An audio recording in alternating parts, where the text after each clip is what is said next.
1절 보시겠습니다. 창세기 3장 1절.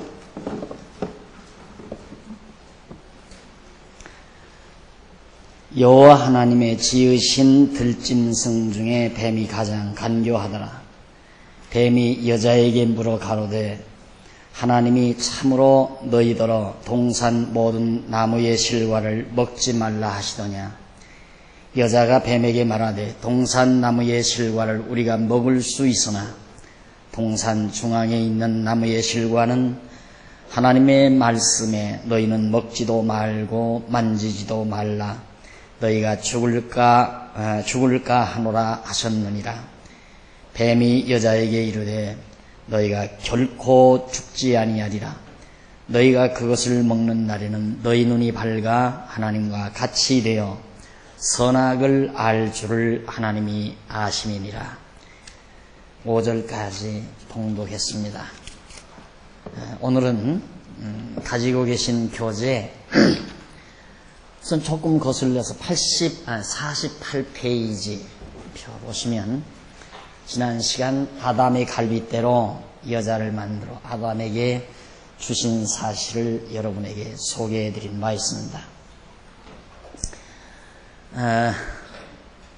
그 2장 48페이지 2장 21절로 25절에 보면 아담의 갈빗대로 여자를 만들어서 아담에게 주시는 내용이죠.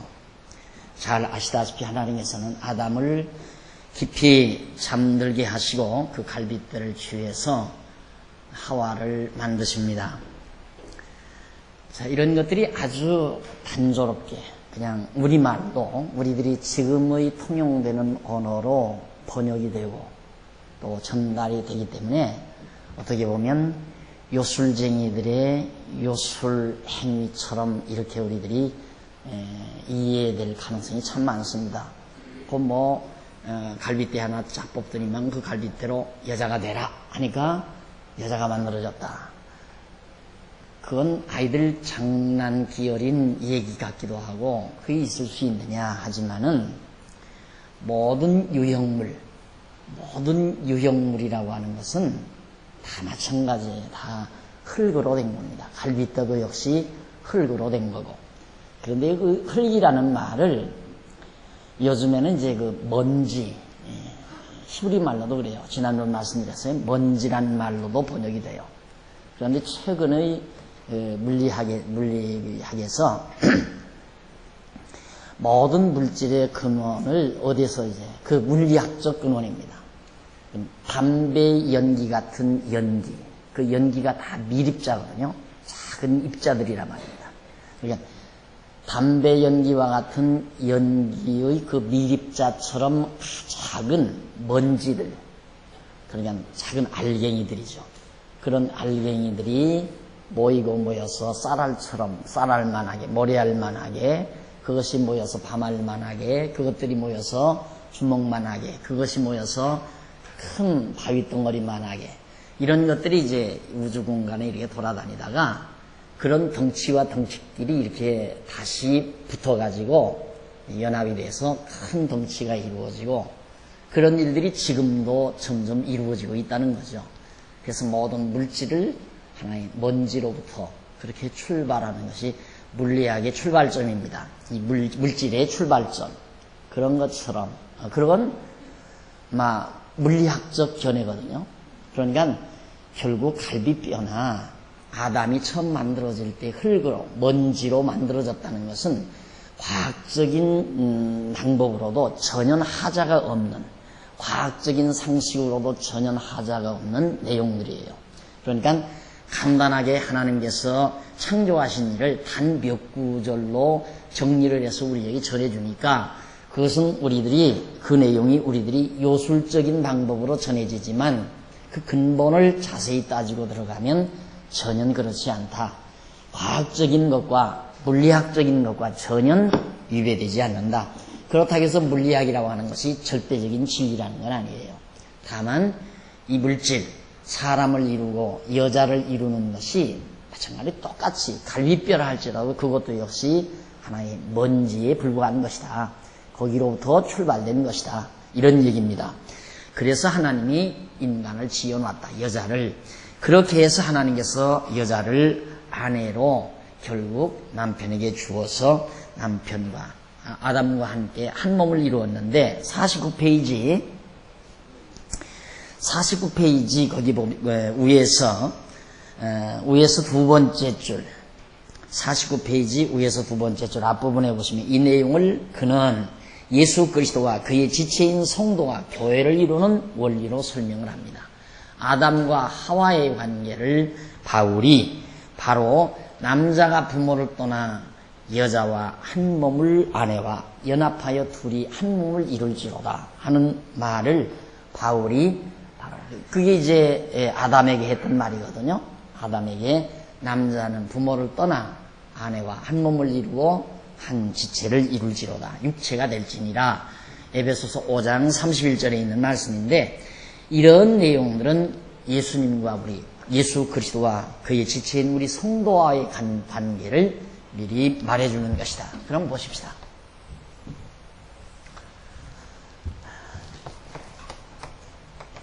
여기 아담, 하와 여기에서 이제 한 몸을 이루잖아요. 한 몸.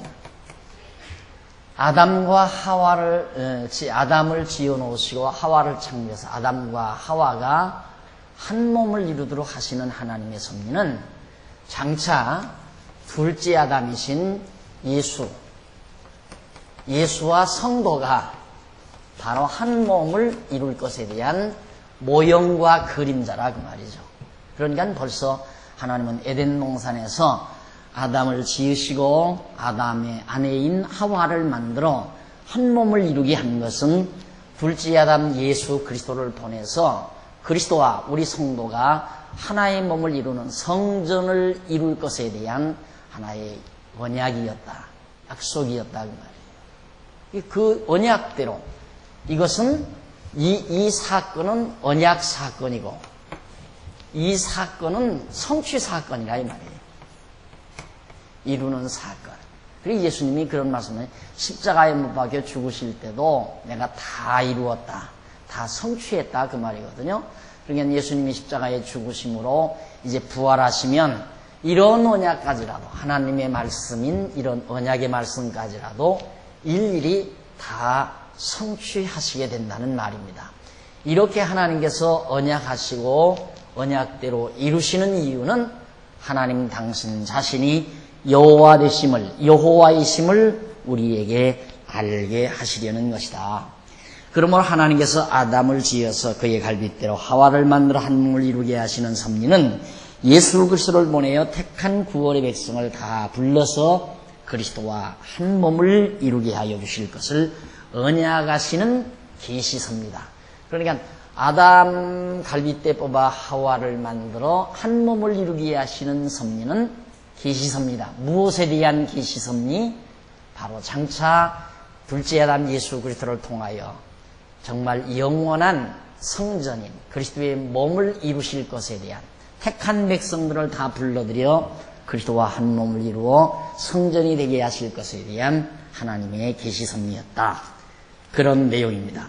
자, 그러면 지금까지 우리는 여호와 하나님께서 언약을 세우시는 섭리 내용으로 아담을 창조하여 그에게 3대 언약을 세우시고 그리고 선악과를 먹지 말라고 명하신 다음 생육하고 번성하도록 언약하신 내용들을 우리가 지금까지 살펴본 겁니다. 그럼 이제 조금 거슬러 올라가서 확인을 한번 해보고요. 정리하십시다. 쭉 올라가 보시면은 앞에 21페이지에 보시면은 20페이지에 보시면은 인류의 시조와 언약하시는 내용이 나오죠. 그것이 창세기 11장까지 내용이에요. 그러면 지금까지 공부하는 것은 21페이지에 나옵니다. 21페이지 상단에 보시면 가로 없는 1번 아담과 언약 수립, 아담과 언약을 하나님께서 수립하셨다. 틀림없죠. 아담에게 언약하시기 위해서 언약 수립의 준비를 하셨고 한쪽 가로 1번 그 중간에 21페이지 중간에 보시면 한쪽 가로 1번 언약 수립의 준비를 하신 다음 넘어가서 하나님께서 아담과 언약을 맺는 장면이 어디 나오냐면 34페이지에 나와요. 34페이지 한쪽 가로 2번 중간 조금 내려와 보시면 나와요. 언약 수립 후 시행. 하나님께서 이제 언약 수립할 것을 준비하신 다음 언약 수립을 실제로 시행하셨단 말입니다. 그래서 3대 언약 수립하시고 그 다음 아담, 하와를 만들어서 선악과 금식령 준 다음 하와 만들어서 아내로 주어 결국 이제 언약을 맺으신 귀한 사건이 지금까지 우리가 공부해온 사건이에요. 그러니까 창세기 1장에서 2장까지는 하나님께서 언약하신 내용이다. 누구와? 인류의 시조와 아담과 언약하셨다. 그러니까 마지막 부분에서 한 몸을 이루는 하와를 만들어 아담의 아내로 주어 한 몸이 되게 하시는 이런 섭리까지라도 장차 둘째 아담 예수 그리스도를 보내어서 구원받은 택한 백성들과 한 몸을 이루어 영원한 성전을 이루실 하나님의 나라를 이루실 것에 대한 하나의 성취, 이 사건에 대한 언약이었다. 그래서 창세기 1장과 2장은 첫 아담, 인류의 시조와 언약한 내용이라는 것이 빈틈없이 정확한 말씀이죠. 자, 그러면 이제 3장부터 우리가 공부하는 내용은, 자, 시조와 언약 내용이 언약하는 사건이 아니라 언약 자손에 대한 보호예요. 이제 인류의 시조 아담과 언약을 했으니까 언약만 하면 무슨 필요가 있어요? 그 언약을 이루기 위해서는 언약 자손 아담의 후손들을 잘 하나님이 보호해야 되잖아요. 잘 보호해서 결국 하나님이 언약하신 대로 언약을 이루어야 되니까. 그래서 3장에서부터 11장까지가 언약 자손의 보호 내용이 거기 나옵니다. 자, 그러면 그 밑으로 내려와서 50페이지 아랫부분에 보면 한쪽 가로 1번 나와요. 그러면 하나님께서 언약 자손을 어떻게 보호하시는가? 창세기 3장에 보면 한쪽 가로 1번 아담 심판과 보호입니다. 아담을 하나님이 심판을 해요. 심판하고는 또 보호해 줘요. 이것이 하나님이 하시는 섭리예요. 우리가 생각할 때는 심판하는 건 멸망시키기 위한 거 아니겠어요? 그냥 멸망시켜버리고 말지 왜 그걸 보호하느냐 이 말이죠. 그렇잖아요. 아담이 잘못했으면 심판해버리고 말지, 심판해서 영원히 멸망시켜버리고 말지 왜 하나님은 아담을 다시 보호해 주시는가? 아시겠죠? 얼른 아시겠죠? 왜 보호해 주시나? 보호하는 이유가 있어요. 아무리 아담이 불순종해서 선악을 알게 하는 과일을 따먹지 말라 했는데 따먹었단 말입니다. 따먹었다 하더라도 그 따먹은 것에 대해서 하나님이 심판은 하지만은 아주 멸하지 않고 아담의 자손을 하나님이 보호해 주셔요. 보호하는 이유는 예수님 보내어서 이렇게 언약대로 정말 이루시기 위하여, 성취하기 위하여. 만약에 아담이 잘못했다 해서 아담을 여기서 다 진멸해 버린다면 예수가 올 수도 없잖아요. 아담과 하나님이 언약한 것도 다 거짓말이 되는 거예요. 그러니까 하나님께서는 아담이 범죄해도 심판하지만은 아주 멸하지 않고 다시 보호하시는 역사가 3장에서부터 11장까지 나옵니다. 바로 그런 부분을 탁탁 잡으셔야 돼요, 여러분들이. 아하, 하나님께서 왜 아담이 잘못했는데 먹는 날에는 죽으리라 했는데 선악을 알게 하는 과일을 따먹고 죽은 아담을 하나님께서는 왜 그 자손들을 잘 보호하실까? 보호하는 이유는 언약대로 장차 둘째 아담 예수 그리스도 보내어서 다 언약대로 이루어지기 위하여 아담의 자손들을 보호하시는 거다. 자, 그러면 아담의 심판과 보호 내용이 거기 나오는데 51페이지 양쪽 가로 1번 중간쯤 조금 미쳐서 보면 양쪽 가로 1번 되죠. 거기 보면 아담의 범죄 내용이 나와요. 아담의 범죄 내용 보면은 그 밑에 약간 성경 구절 나오죠. 3장 1절로 5절 거기 보면 들짐승 중에 가장 간교한 뱀이 여자를 거짓으로 유혹했다. 장면입니다. 여러분들이 잘 아시다시피 이제 방금 제가 조금 전에 봉독해드린 말씀대로 여호와 하나님이 지으신 들짐승 중에 가장 간교한, 이 말을 좀 좋은 말로 번역하면 지혜로운, 이런 말로도 번역할 수 있어요. 간교하다, 지혜롭다, 이런 뜻인데 여기서는 간교함이라고 하거든요. 그러니까 굉장히 들짐승 중에는 가장 영특하다고 할까요? 이런 짐승, 그걸 뱀으로 여기서는 번역을 했습니다. 그런 중에 뱀이 가장 간교하더라. 이 뱀이 여자에게 물어가로되 하나님이 참으로 너희들로 동산 모든 실과를 먹지 말라고 하시더냐. 하나님께서 모든 실과 먹지 말라는 말을 한 게 아니거든요. 그렇게 역으로 물으니까 아니다. 모든 실과 먹지 말라고 한 게 아니다. 다 먹으라고 그러면서 동산 중앙에 선악을 알게 하는 과일만 먹지 말라고 그랬다. 그러고 얘기하면서 먹는 날에는 실과를 우리가 먹을 수 있으나 동산 중앙에 있는 나무 실과는 하나님의 말씀에 너희는 먹지도 말고 만지도 말고 말라. 너희가 죽을까 하노라. 죽을까 하노라는 게 죽는다고 그랬어요. 죽을까 한다 그런 게 아니라 죽는다. 먹는 날에는 죽는다. 그냥 뱀이 있다가 아니야. 그거 먹으면 절대 죽지도 않을 뿐만 아니라 그리고 너희가 그것을 먹는 날에는 너희 눈이 환하게 밝아져서 하나님과 같이 된다. 선악을 아는 것이 하나님과 같이 될까 봐서 하나님이 못 먹게 한 거다. 그러니까 하와가 그 말을 듣자마자 하나님과 같이 돼? 다 아이들 보세요. 아이들이 벌써 아장아장 걷기 시작하면 제 신발을 놔두고 꼭 엄마 신발 아니면 아빠 신발을 신고 걸어가요. 왜 그러냐면 어른이 되고 싶은 욕망. 그게 타락된 인간 속성이에요. 그게 아담도 그 모양이라고 합니다. 하와도 지어놓으니까 이제는 하나님과 같이 된다는 말이 귀가 번쩍한 거예요. 귀가 번쩍. 그래가지고 선악을 알게 하는 과일나무를 따먹고 맙니다. 따먹는데 넘어가 보십시다. 52페이지. 자, 52페이지. 거기 보면 이 뱀에 대한 문제인데 자, 위에서 7째 줄 줄바꾼데 보시면은 요한계시록에 보면 성령께서 사도 요한에게 7째 나팔재앙의 광경을 보여주실 때에 미가엘과 그의 사자들이 대적하여 싸운 큰 용이 나타납니다. 그런데 그 용이 옛뱀, 곧 마귀라고도 하고 사단이라고도 하는 온 천하를 꿰는 자라고 소개하고 있습니다. 그러니까 여기서 에덴 동산 하나님께서 만들어주신 이 동산에서도 뭐가 꼬이냐면 뱀이 꼬여요. 뱀. 그런데 요한계시록에 보니까 마지막 때죠. 장차 예수님 재림하기 전에 이 온 세상을 꼬이는 놈이 어느 놈이냐면 이것도 역시 뱀이에요. 옛뱀이요. 뱀인데 옛뱀이요. 이것이 마귀요. 이것이 사단이다. 그러니까 에덴 동산에서부터 뱀이 뭐가 하나님께서 지으신 들짐승 중에 가장 간교한 뱀이. 그러니까 그 뱀이 곧 뭐냐면 마귀이고 사단이란 말입니다.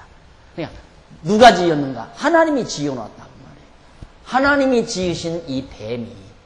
그러니까 에덴 동산에서도 아담을 꼬이더니만 타락한 이후 이 온 세상을 꼬이는 것도 에덴 동산에서 아담을 꼬이던 이 옛뱀 곧 마귀요 사단이 온 세상을 꼬였다 하는 내용이 요한계시록 12장 7절로 9절에 나오죠.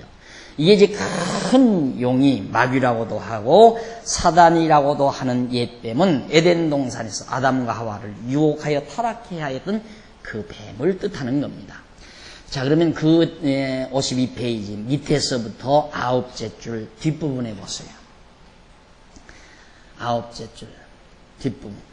밑에서부터 9째 줄 뒷부분에 보시면 아담과 하와를 꿰어 타락하게 한 뱀은 모든 짐승 중에 가장 간교한 짐승으로서 저주를 받은 후에도 여자와 원수가 되고 뱀의 후손도 여자의 후손과 원수가 되어 여자의 후손은 뱀의 머리를 상하게 하고 뱀은 여자의 후손의 발꿈치를 상하게 하는 무시하지 못할 대단한 존재다. 이 뱀이라는 게 여러분들이 생각할 때 요즘 밤중으로 들에 가면 뱀이 슉 나오는 그 뱀을 말하는 게 아니에요.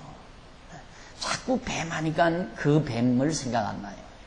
근데 이 당시 이 뱀은 여기서 이제 번역상 뱀이라고 나오지만은 이 뱀은 사실 굉장히 영특한, 짐승 중에 가장 영특한 동물이에요.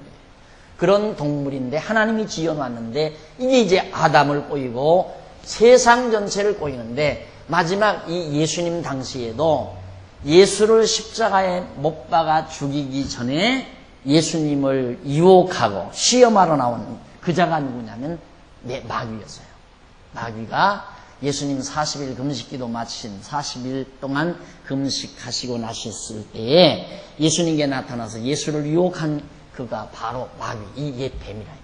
그러니까 첫 아담을 유혹해서 넘어뜨리고 나서 둘째 아담마저 쳐서 무너뜨리려고 그랬어요. 그게 시험에서 안 떨어지니까 이 마귀가 어디로 들어갔냐면 가룟 유다 안에 들어갔다냐. 가룟 유다를 흥분시킨 거예요. 그래서 가룟 유다 안에서 예수를 팔아 십자가에 못 박아 죽게 만들었다 이 말이에요. 그리고는 이제 사단의 권세가 이긴 줄 알았죠. 그러나 사망 권세, 사단의 권세를 이기시고 3일 만에 부활하셨어요. 그래 장차 예수님이 오셔서 이 옛 뱀이요 마귀요 사단 이것을 완전히 무적행에다가 다 잡아서 집어넣어 버린다.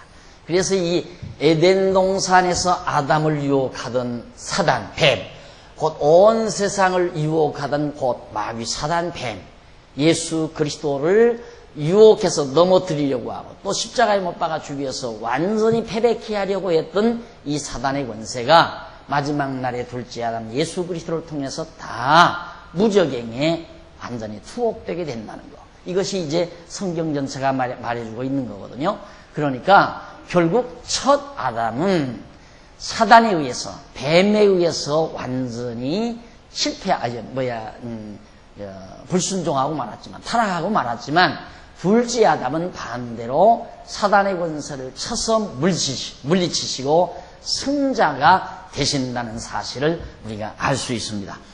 자, 그 다음 넘어가서 53페이지 중간 조금만 미쳐서 보면은 4절로 5절, 줄 바꾼데 보면 4절로 5절 나오죠. 들짐승 중에 가장 간교한 뱀이 하와를 거짓으로 유혹하는데요. 너 먹는 날에 절대 죽지 않는다.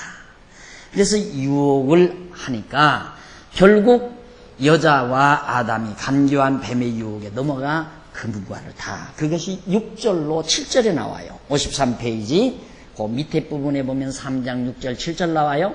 여자가 그 나무를 본즉 먹음직도 하고 보암직도 하고 지혜롭게 할 만큼 탐스럽기도 한 나무인지라 여자가 그 실과를 따먹고 자기와 함께한 남편에게도 주매 그도 먹은지라. 이에 그들의 눈이 밝아 자기들의 몸이 벗은 줄을 알고 무화과 나무 잎을 하여 엮어 치마를 하였더라는 내용이 나옵니다. 그럼 여기서 중요한 건 넘어가서 54페이지 중간 조금 못 미치면 7절 나옵니다. 줄바구인데 빨리빨리 따라오세요. 그 7절에 보시면은 아담과 하와는 금과를 따먹고 눈이 밝아 자기들의 몸이 벗은 줄을 그때 알았다 그 말이에요. 벗은 줄을 알았다. 그러니까 그러면 처음에 하나님께서 만드신 아담은 봉사를 만들었나? 신봉사 마냥 봉사를 만들어 놨는가? 선악을 알게 하는 과일을 따먹고라야 눈이 밝아서 벌거벗은 줄을 자기가 알았다. 그럼 과거에는 처음 지음받았을 때는 봉사였기 때문에 자기가 옷을 입었는지 안 입었는지 수치스러운지 아무것도 몰랐다 이런 얘기가 되거든요. 그런데 그게 아니고 이 하와의 눈이 밝아졌다라고 하는 것, 그 7절 거기서부터 7절로부터 그 밑으로 6째 줄 보세요. 6째 줄 앞부분, 중간에서 조금 앞부분 그렇다면 나와요. 찾으셨죠? 그렇다면 금과를 따먹은 하와의 눈이 밝아졌다는 것은 무엇을 의미하는 것일까? 의미하는 말인가? 요한복음에 보면 예수님께서 자기가 그리스도이심을 보지 못하는 바리새인들에게 너희가 소경이 되었다면 죄가 없었으려니와 본다고 하니 너희 죄가 그저 있느니라 라고 요한복음 9장 41절 내용에서 밝히고 있습니다. 그러니까 예수님이 지금 와 계시는 거예요. 그런데 예수님께서 너희가 지금 소경이다 그러니까 야 우리가 왜 소경이냐? 우리 소경 아니다. 그리고 얘기하니까 예수님께서 너희가 차라리 소경이라고 했으면 죄가 없다. 그러나 본다고 하니 그저 죄가 있느니라. 그 이유는, 그 말은 무슨 얘기냐면 이렇게 하나님께서 구약시대, 구약을 통해서 메시아를 보내준다는 언약을 했는데 예수님이 메시아로 왔잖아요. 예수님이 메시아로 이 땅에 언약대로 오셨는데 바리새인들이 예수를 메시아로 못 보는 거예요. 물론 사람으로는 보죠. 나사렛 예수 저 사람이다. 그건 보는데 그가 메시아라는 사실을 보지를 못하고 있다 이 말이죠. 누가? 바리새인들이. 그러니까 너희들이 차라리 보지 못한다 하면 죄가 없다 이 말이에요. 못 보아서 보이지 아니하니까 예수를 메시아로 믿지 않는 거기 때문에. 그런데 본다고 하니까 죄가 있다. 왜? 진짜 너희들이 본다면 나를 메시아로 볼 거 아니냐. 근데 메시아로 보면서 왜 나를 잡아 죽이려고 하느냐 그 말이에요. 그러니까 본다고 한다면 너희가 죄가 그저 있느니라. 예수를 메시아로 보면 너희들이 믿을 거인데 본다고 하면 나를 믿어야 되는데 왜 본다고 하면서 나를 안 믿느냐 이 말이에요. 그러니까 죄가 있는 거다. 차라리 못 본다고 하면 보지 못하니까 못 보니까 죄가 없지만은 본다고 하면서 예수를 메시아로 본다고 하면서 십자가에 못 박여 죽이려고 하니까 너희 죄가 그냥 있느니라 라고 말합니다.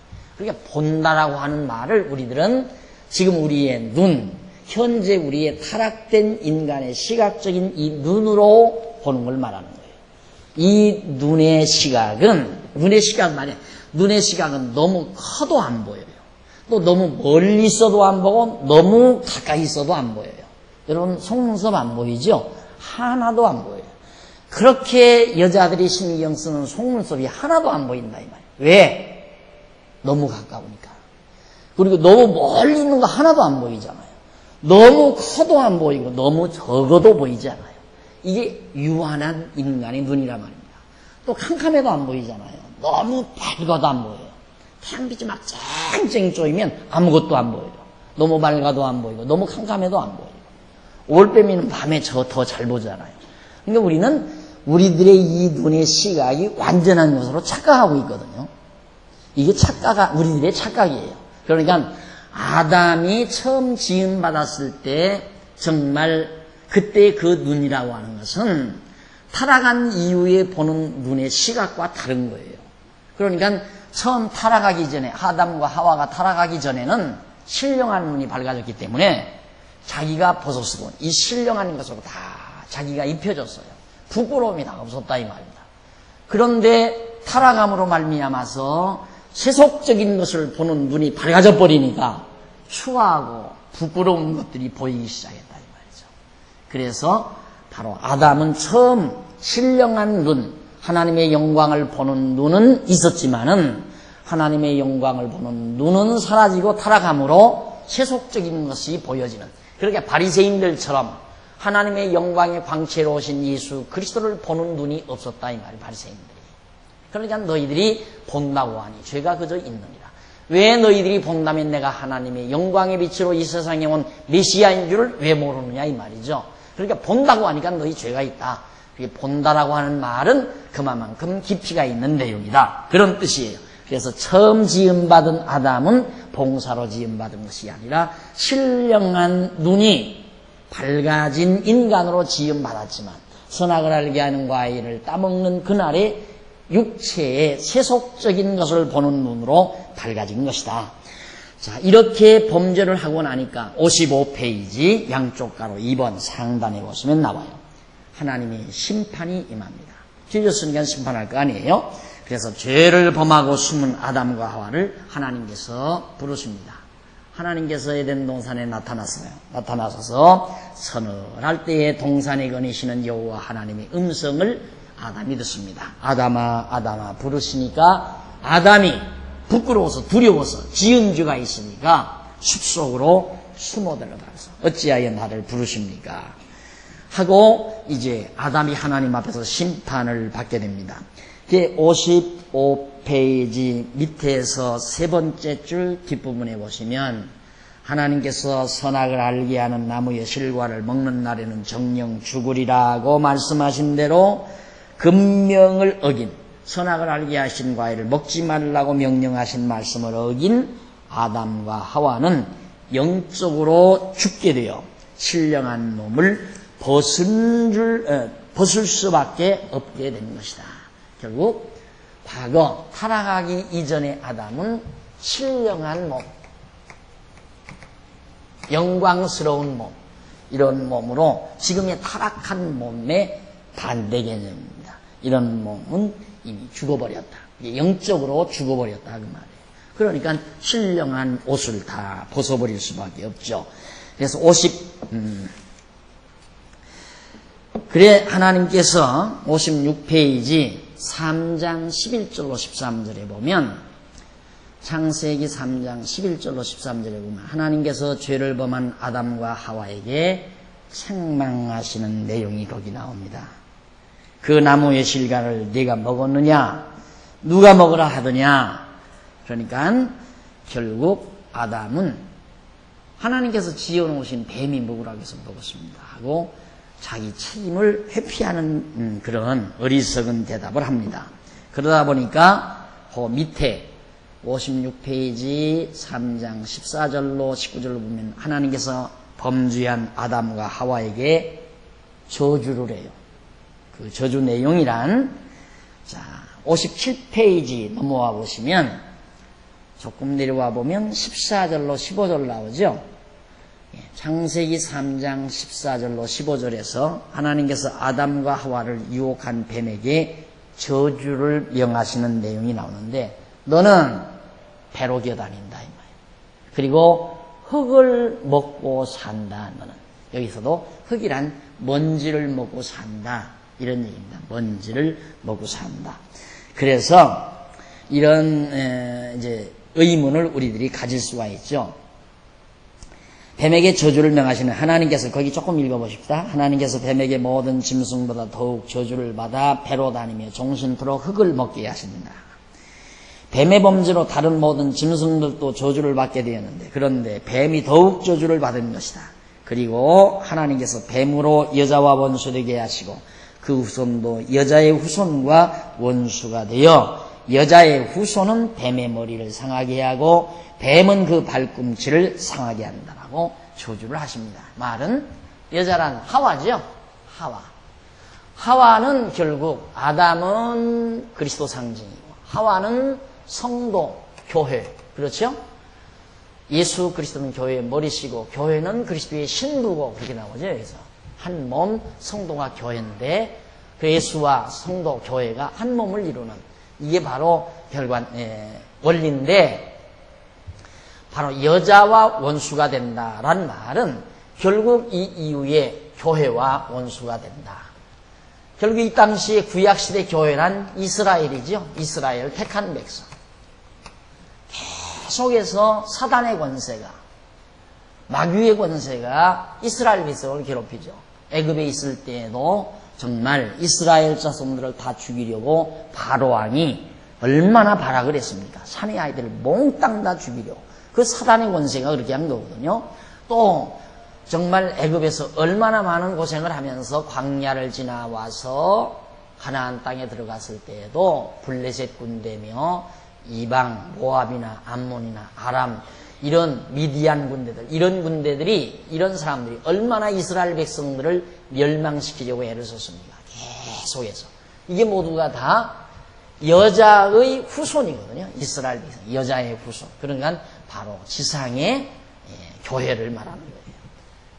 이렇게 원수가 되고 장차 여자의 자손 예수 그리스도를 또 죽이려고 한다. 그래서 결국은 예수 그리스도를 십자가에 못 박혀 죽게 한 그 원인이 누구냐면 바로 이 뱀의 권세라고 아까 말씀드렸잖아요. 그걸 그대로 지금 여기서 미리 예언한 거예요. 그대로. 아담은 하나님의 책망을 듣고 저주를 받았는데 뱀에게 저주한 것이 바로 그거예요. 후손, 여자의 후손과 원수가 되어 여자의 후손은 뱀의 머리를 상하게 하고 뱀은 그 발꿈치를 상하게 한다고 저주하신다. 이것은 마귀라고도 하고 사단이라고도 하는 뱀의 권세와 육신을 입고 여자의 후손으로 오실 예수 그리스도가 서로 원수가 되어 싸우는데 사단의 권세는 머리가 상하여 망하게 되고 예수 그리스도는 그의 지체인 몸된 교회가 고난을 당하게 될 것에 대한 예언적 계시다. 결국 발꿈치를 상한다. 발꿈치란 그리스도의 지체를 말하는 거죠. 머리는 예수 그리스도가 머리가 되시고 발꿈치는 그의 지체인데 교회를 뜻하는 거예요. 결국은 이 옛 뱀 사단의 권세는 완전히 머리가 상한다. 이제 머리 상하면 죽는 거 아니에요. 그러나 사단의 권세는 겨우 기껏 해봤댔죠. 지상에 있는 교회만을 좀 핍박하다가 마지막 영원히 멸망받게 될 것을 벌써 창세기 3장에서 다 예언하고 있는 겁니다. 그 언약대로 장차 완벽하게 이루어진다. 그런 사실. 그 다음 16절 거기 보면 하나님께서 금과를 따먹고 범죄한 여자에게 저주를 하죠. 여자에게 저주는 해산의 수고입니다. 해산의 수고. 그래서 여자들이 해산하는 고통을 가져야만이 생육하고 번성하는. 그러니까 해산을 못한다 하면 이제 하나님의 언약은 거짓말이죠. 그렇죠? 언약은 생육하고 번성하라 했는데 너 여자 아이 낳을 수가 없다.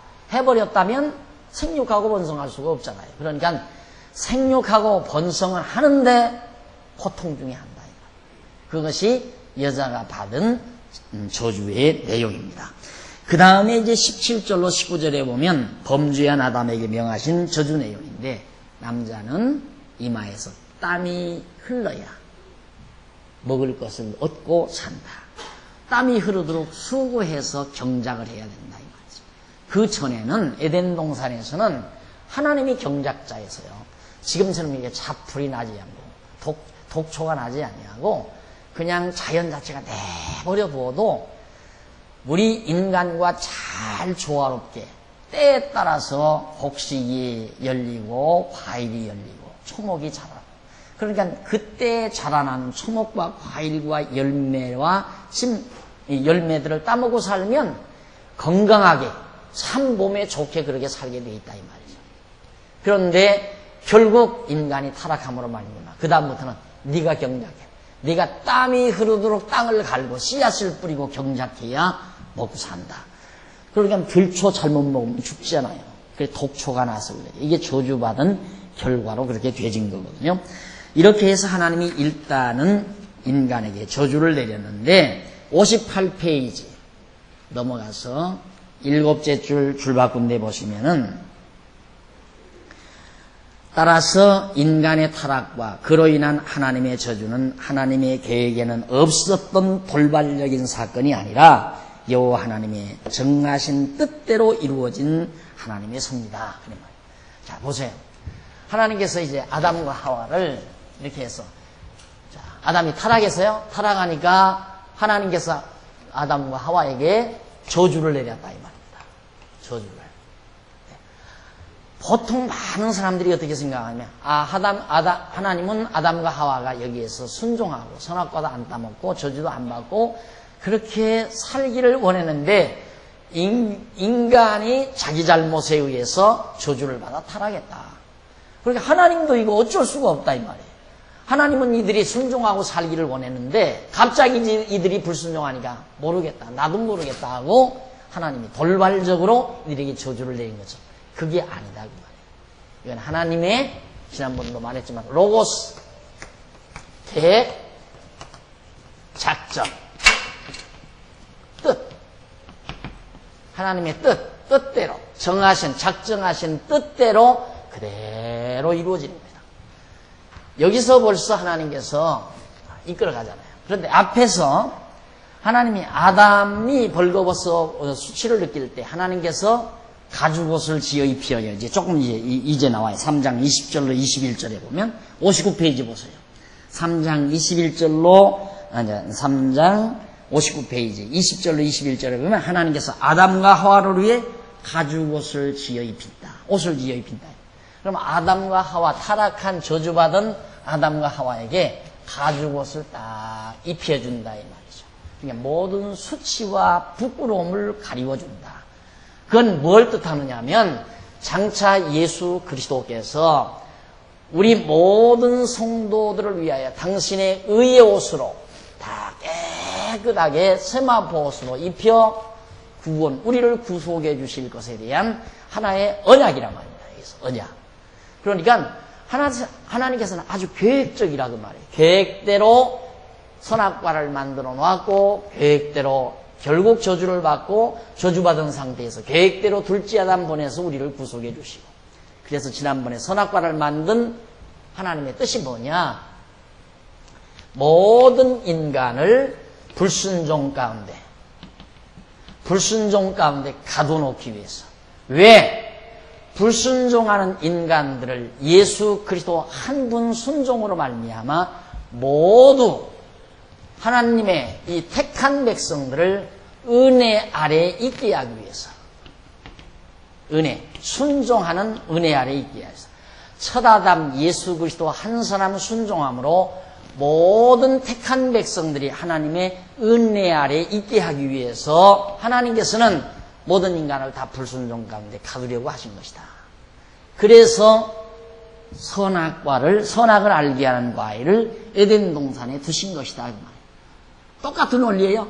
하나님께서 아버지가 왜 탕자를 내보냈는가? 아버지 말씀 불순종하고 저 혼자 살도록 왜 내보냈는가? 그 이유는 불순종하는 아들로 하여금 아버지의 은혜를 깨닫고 돌아와 살게 하기 위해서, 은혜 안에서 살게 하기 위해서. 그 원리와 똑같은 거예요. 그러니까 아담이 범죄하고 불순종하고 저주를 받은 것은 하나님의 돌발 사건이야. 돌발적인 하나님의 섭리가 아니라 계획된 하나님의 뜻, 작정 속에서 나타나는 구체적인 하나님의 계획이다. 그런 뜻이에요. 그러니까 오늘 우리도 마찬가지예요. 하나님께서 우리를 창세전에 벌써 선택하실 때 우리 이 세상에 내보낸 이유는 죄 아래 가두기 위해서. 우리 죄 아래 살잖아요. 우리 개인도 볼 때 전부 죄 아래 태어나거든요. 죄 중에 잉태해서 죄 중에 출생하고 죄 중에서 우리가 지금 살았어요. 과거에. 왜 그렇게 죄 중에 잉태해서 죄 중에 나와서 죄 중에 살게 하는가? 여기에서 우리를 구출해서 예수 그리스도의 십자가의 구속의 은총으로 구출해서 우리를 다 하나님의 은혜 아래 살게 하기 위해, 은혜를 깨닫고 살아가게 하기 위해서 하나님께서 그렇게 우리를 죄 중에 살게 하신 것이다. 똑같은 원리라는 얘기입니다. 자, 그래서 이제 하나님께서 아까 이제 3장 20절로 21절에 가죽옷에 대한 내용이 나오는데, 거기 가죽옷은 하나님께서 아담과 하와의 수치와 허물을 가리워주는 것, 이러듯이 오늘 우리들도 하나님께서 의의 옷, 세마포 옷을 우리에게 주어서 우리 자신들의 더럽고 추악한 모든 수치, 탕자도 그랬잖아요. 돼지우리에서 돌아오니까 목욕 싹 시켜서 그 다음에 새 옷 내다가 싹 입혀가지고 깨끗한 내 아들아, 이렇게 아버지가 영접해 주는 거예요. 하나님께서. 그리고 구약시대도 보면 꼭 그렇습니다. 거룩한 백성 삼는데 전부 옷으로 거룩한 백성 삼아요. 레위 자손들이 실제로 내면적으로 거룩한 게 아니거든요. 그냥 똑같은 야곱의 자손이에요. 레위 자손이. 그런데 레위 자손 데려다 놓고는 레위 자손 중에서 아론의 후손들은 제사장도 만들잖아요. 에봇 같은 걸, 옷을 만들어서 그걸 입혀놓고 기름 이렇게 발라놓고는, 기름 뿌려놓고는 거룩하다 그런 말. 옷 입혀놓고 거룩하다 그 말이에요. 옷 입혀놓고 세마포 옷 입혀놓고 거룩하다 하고. 그러듯이 오늘 우리도 장차 정말 하나님 앞에 설 때, 주님 오셔서 하나님 앞에 설 때 우리 더럽고 추악한 걸 다 가리워주는 예수 그리스도의 의의 옷, 세마포 옷으로 우리를 가리워서 거룩한 백성이다, 깨끗한 내 백성들이다라고 하나님께서 해주신다 이 말이에요. 그걸 하나님께서 깨닫게 하기 위하여 계획적으로 역사 섭리를 하신 것이지, 갑자기 하나님도 모르게 이 인간들이 고집 부려서 불순종하니까 하나님은 그냥 돌발 사태로 할 수 없다, 이놈들 타락했으니까 저주해야지. 하나님이 계획이 없던 일을 하시는 것이 절대로 아니다, 계획적이었다 그 말이에요. 그 다음 넘어가서 60페이지 보시면은 3장 22절로 24절 나옵니다. 하나님께서 아담과 하와를 에덴 동산에서 내쫓아버리죠. 이제 저주하는 거예요. 쉽게 말하면 에덴 동산에 내쫓아요. 그 밑에 성경 구절 밑으로 본문 나오죠. 본문은 거기서부터 네 번째 줄 아래로, 본문은 하고 네 번째 줄 아래로, 네 번째 줄 중간 조금 못 미쳐서 보면 하나님께서 아담과 하와를 에덴에서 내어보내시는 이유를 말씀하시면서 왜 에덴 동산에서 내쫓는가? 보라, 이 사람이 선악을 아는 일에 우리 중 하나와 같이 됐다. 여기서 우리 중 하나와 같이 됐다. 선악을 알게 하는 과일을 아담이 따먹었으니까 그걸 아는 것이 우리 중 하나와 같이 됐다. 이 번역을 놓고 우리는 삼위일체를 말한다고 해석하는 사람들이 많아요. 우리는 복수 2인칭 대명사 아니에요? 그러면 하나님이 여러분이란 얘기인가? 하나님이 뭐 둘이나 셋이나 다섯이나 이렇게 여러 하나님이니까 우리 중에 하나와 같이 됐다, 이거 아니냐? 그게 아니고 선악을 아는 것이 우리 중 하나와 같은 말은 하나님, 즉 우리란 말은 언제나 복수라고 그랬어요. 복수 1인칭. 그래서 하나님은 크신 분이라는 걸 묘사하기 위해서 항상 복수를 말한다, 복수를 사용한다. 그러니까 여기서 우리라고 해서 여러 명이 아니라 우리말로 번역할 때 우리지, 히브리 말로는 복수 1인칭 명사는 크신 분, 즉 하나님과 단수를 뜻하는 거예요. 단수를 큰 분을 이용할 때, 하나님을 지칭할 때는 언제나 복수를 쓴다. 지난번에도 말씀드렸죠. 그런 어법에 의해서 하나님의 가지고 계시는 속성 중 하나같이 됐다 그 말이에요. 그러니까 하나님은 어떠한 속성을 가지고 있는가? 선악을 아는 속성을 가지고 있어요. 그런 속성을 인간이 가지게 됐다, 그런 얘기입니다. 그러니까 우리 중 하나같이 됐단 말은 하나님이 둘이나 셋이나 여덟쯤 되는데 그 중에 하나와 같이 됐단 말이 아니라 하나님은 한 분이신데 그 한 분이 가지고 계시는 기능이 여러 가지예요. 여러 가지 기능. 전지전능하신 능력도 있고, 전지하신 능력, 또한 전능하신 능력, 뭐든지 할 수 있고 모르는 것이 없고 어디든지 계시고 거룩하시고 또 신실하시고 이런 여러 가지 속성이 있는데, 하나님이 가지고 계시는 그런 여러 가지 속성 가운데 하나와 같이 되었다. 선악을 아는 일이 같이 되었다 그 말이에요. 그러니까 에덴 동산에서 하나님의 속성과 같이, 속성 중 하나와 같이 되어진 아담을 그대로 에덴 동산에 놔두면 안 되잖아요, 하나님께서. 그래서 내쫓는 겁니다.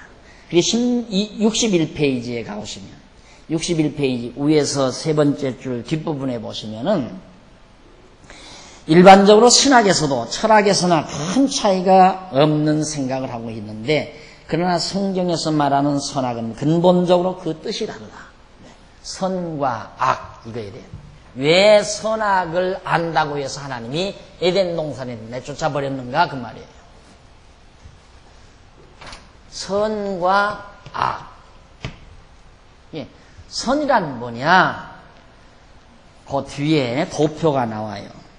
62페이지에 가보면 선과 악, 의와 죄와의 관계도 나오죠. 선과. 조금 설명을 하고 넘어가십시다.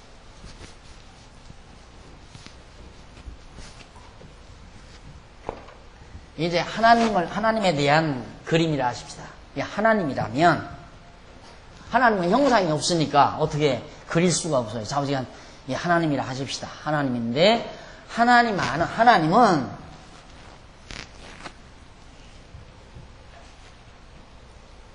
선, 하나님은 선악을 다 알고 계셔요. 하나님만이. 그러니까 하나님은 선과 악을 아시는 분인데 그런 하나님의 속성 중 하나같이 아담도 선악을 알게 됐다고 말이에요. 그럼 보십시다. 하나님이 선악을 안단 말이에요. 선이란 뭐냐? 거기 설명이 됐죠? 거기 이제 도표에 보면 선, 좋아하심 그 말이에요. 좋아하심. 하나님이 선악을 알기 때문에 태양을 만들어 놓고 그 빛이 있으라 빛과 어둠이 만들어지니까 보기에 좋았더라. 아담 만들고 하와 만들어서 한 몸 이루어 놓고 보기에 좋았더라. 좋았다 이 말이에요. 선했다 그 말이에요. 보기에 선하더라. 하나님이 참 좋아하셨다 그 말이에요. 그러니까 하나님은 항상 당신 좋으신 대로 한다 이 말이에요. 하나님은 당신 싫으신 이건 싫은 거 아니에요? 악은 싫다 그 말이에요. 하나님은 싫으신 건 싫어하시고 좋으신 건 좋아하시고 이런 기능을 하나님이 가지고 계세요. 그러면 좋다 싫다라는 기준이 바로 하나님이죠. 이 하나님 자신이 좋다 싫다 예를 들면 나는 배를 좋아하는데 상대방은 사과를 좋아한다 그 말이에요. 왜? 기준이 달라요. 똑같이 좋아하는 건 사실이지만 좋아하는 대상은 나는 배를 좋아하고 상대는 사과를 좋아한다 그 말입니다. 기준이 다르니까. 그러니까 좋은 것이 객관적으로 다 누구나 다 좋은 게 아니에요. 내가 좋다고 해서 누구나 다 좋은 게 아니란 말입니다. 나는 좋지만 상대는 싫어한다 이 말이에요. 우리 대한민국 남자들은 개고기를 다 좋아하지만 서울 사람들은 개고기를 다 싫어하잖아요. 그러니까 서울 사람들은 개고기 먹는 걸 나쁘다 그러는 거고 동양 사람들은 뭐가 좋냐? 환자들 회복에도 좋고 소화도 잘 되고 정력도 좋아지고 얼마나 좋으냐? 이러고 좋다고 생각한다 이 말이죠. 기준이 다르니까 그렇다 이 말이에요. 이러듯이 하나님은 선하다고 생각하는데 아담이 선악을 알고 보니까 하나님이 좋다고 생각하는 건 아담은 싫은 거예요. 하나님께서 싫다고 생각하는 건 아담이 좋다고 생각하고 이렇게 반대가 된 거라 이 말이에요. 자기 기준으로. 아담은 자기 기준으로 좋아하고 싫어하니까. 그걸 표현한 겁니다. 그래서 점선이 나오죠. 점선이 여기 이제 점선이 이렇게 나오는데 이게 소위 이제 인간이라고 생각해요. 인간. 점선이 인간. 점선 가운데 인간 가운데 이 점선이 또 이렇게 나와요. 그리고 여기 또 이렇게 나오고 이렇게 나오는데 자 이건 선은 좋아하심, 악은 싫어하심. 그런데 여기는 선행, 선한 행위. 이것은 악행이죠. 악행. 악행이나 안 그러면 범죄, 악행 똑같은 말이에요. 악한 행위, 선한 행위. 자 그러면 악한 행위는 인간에게서 어떻게 해서 악한 행위가 나타나는가? 악한 행위가 선한 행위가 나타나는 이유는 바로 영의 소욕, 영의 소욕. 이건 육의 소욕. 즉 인간에게는 영의 소욕과 육의 소욕이 있다고 그랬어요. 이게 쫙 한다죠. 영의 소욕과 육의 소욕. 그러니까 영의 소욕이 행동으로 드러나면 그게 선행이에요. 그게 하나님과 일치된 선행이라 그 말이에요. 그런데 영이 죽어버렸어요. 아담이 영이 죽어버렸으니까 영의 소욕이 없을 거 아니겠어요. 그러니까 당연히 아담은 영이 죽으면서 자기의 육체의 소욕대로 사는 것이 좋아진다 그 말이에요. 그러니까 아담이 좋아하는 건 악행이기 때문에 하나님이 싫어한다 그 말이에요. 그러니까 하나님과 정반대가 될 수밖에 없잖아요. 이거 굉장히 중요한 부분이에요. 이게 이제 기독교 윤리학과도 아주 직결되는 귀중한 도표가 되는 거고요. 우리들의 생각의 틀을 정리하는 것도 되는 거고요. 그러니까 우리가 선악을 안다고 하는 거, 아담이 선악을 아는 것이 뭐가 그렇게 중요해서 하나님은 내쫓았는가? 에덴 동산에서. 이렇게 다르니까. 영의 소욕대로 행동하면 그게 선행이고 육의 소욕대로 행동하면 그게 악행이에요. 그러니까 결국 하나님이 선한 것대로 내가 살려면 영의 소욕대로 살아야 되고 하나님이 싫어하는 대로 살려면 육의 소욕대로 사는 거란 말입니다. 그러니까 하나님께서 우리를 거듭나고 중생에서 영의 소욕이 이렇게 자꾸 자라나게 해주는 이유는 하나님이 좋으신 대로 살게 하기 위해서 그렇게 하시는 것이다. 그러니까 하나님께서는 그 좋은 에덴 동산에서 아담과 하와를 쫓아버릴 수밖에 없는 거죠. 자, 이렇게 해서 일단은 아담을 심판을 했습니다. 내쫓았어요. 그럼 아담을 심판하고 그러면서도 아담을 또 보호하죠. 가죽옷 입혀서 이렇게 아주 멸하지 않고 내쫓았어요. 그러니까 결국 아까 말씀드린 대로 아버지가 탕자를 집에다 놔두지를 않고 집에서 내쫓았지만은 그래도 아버지는 아주 탕자를 죽여버린 게 아니에요. 아버지는 내보낸 탕자를 다시 돌아오기를 기다리고 있고 돌아올 것을 아버지는 알고 있었고 그런 것처럼 하나님께서도 타락한 인간을 에덴 동산에 내쫓아요. 쫓지만은 가죽옷을 입혀서 부끄러움을 가리워주고 보호하면서 이제 이 아담의 후손들을 통하여 장차 둘째 아담 예수 그리스도를 보내가지고 구원하실 하나님의 계획이 거기에 담겨져 있는 거죠. 그 다음 이제 하나님께서 64페이지 한쪽 가로 2번 위에서 8째 줄 보시면은 가인 심판과 보호가 나옵니다. 아담과 하와가 이제 가인과 가인 아들을 낳아요. 그 가인 심판과 보호가 나오는데 우선 가인이 범죄를 합니다. 양쪽 가로 1번에 보면 왜 심판을 하는가? 가인이 범죄하니까.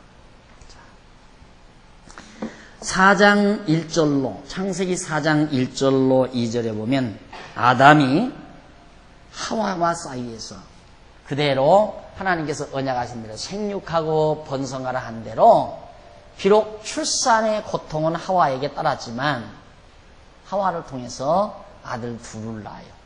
즉 가인과 아벨이라는 아들 둘을 아담이 낳게 됩니다. 하와를 통해서. 이제 하나님께서 생육하고 번성하라는 언약이 이제 차근차근 이루어져 가고 있는 겁니다. 타락한 후에도 그대로 이루어지잖아요. 그러니까 하나님의 언약이란 아담이 타락하든 안 하든 관계없어요.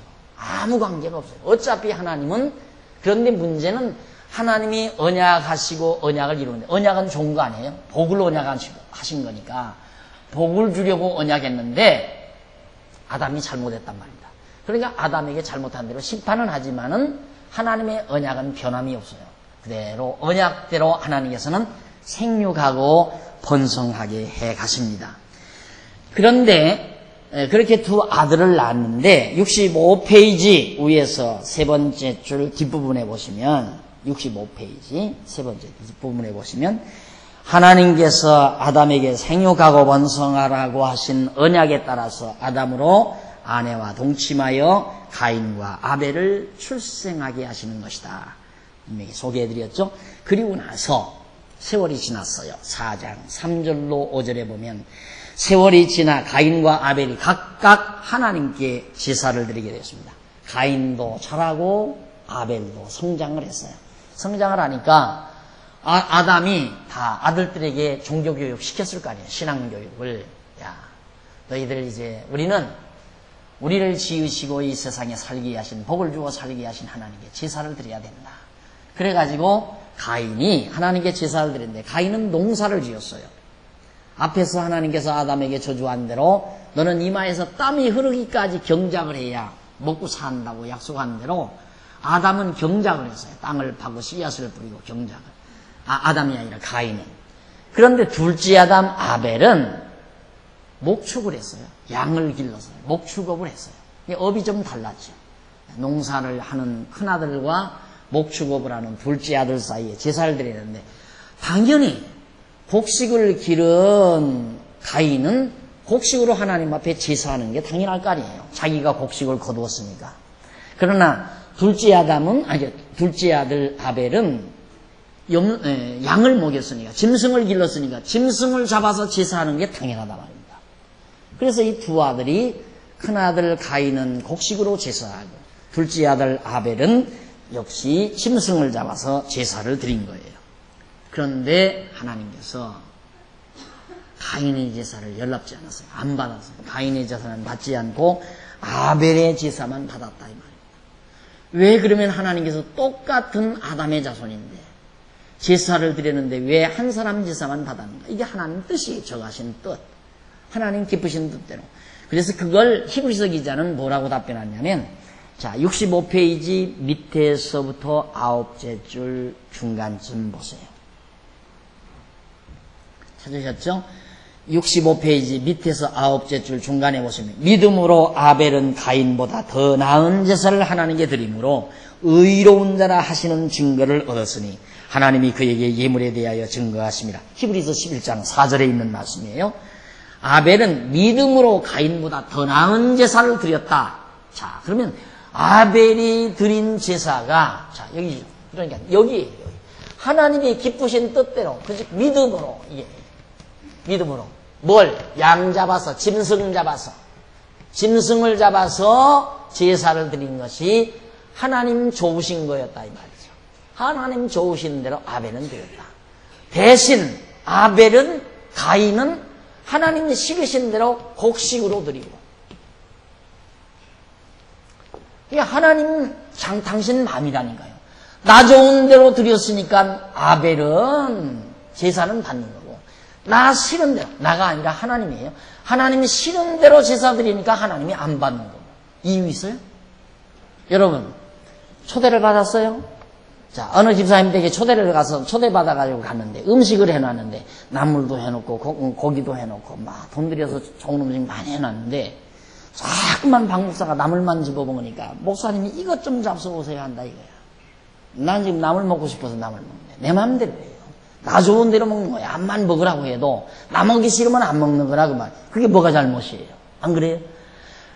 하나님도 마찬가지라 말입니다. 하나님이 그러면 왜 양 잡아서 제사 드리는 것을 하나님이 좋아하시는가?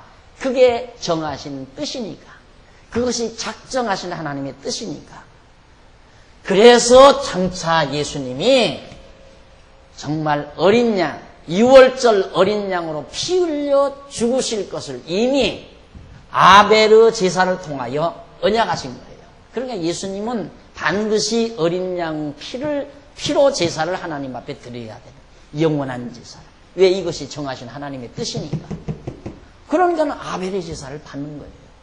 가인의 제사는 안 받는 거고. 이게 정하신 뜻, 언약이라. 여기도 언약 아니에요. 장차 예수, 둘째 아담 예수 그리스도가 오셔서 피 흘려 십자가에 못 박혀 죽으신 6월절 양으로 제물로 드리실 제사를, 영원한 제사를 드리실 것에 대한 언약이란 말입니다. 아벨의 제사를 하나님이 받으시는 것 자체가. 전부가 하나님의 정하신 뜻대로 이루어지는 것이다. 그래서 아벨의 제사를 받고 가인의 제사를 안 받았단 말입니다. 그러니까 66페이지 중간에 보십시오. 4장 6절로 8절에 보면 열불 받았어요. 누가? 가인이. 형 가인이 화가 벌컥 났어요. 그래가지고 아우를 들여서 급기야는 때려 죽이고야 합니다. 구체적으로 어떻게 줄이나 차 한 잔 들고 우리 한번 살펴보십시다.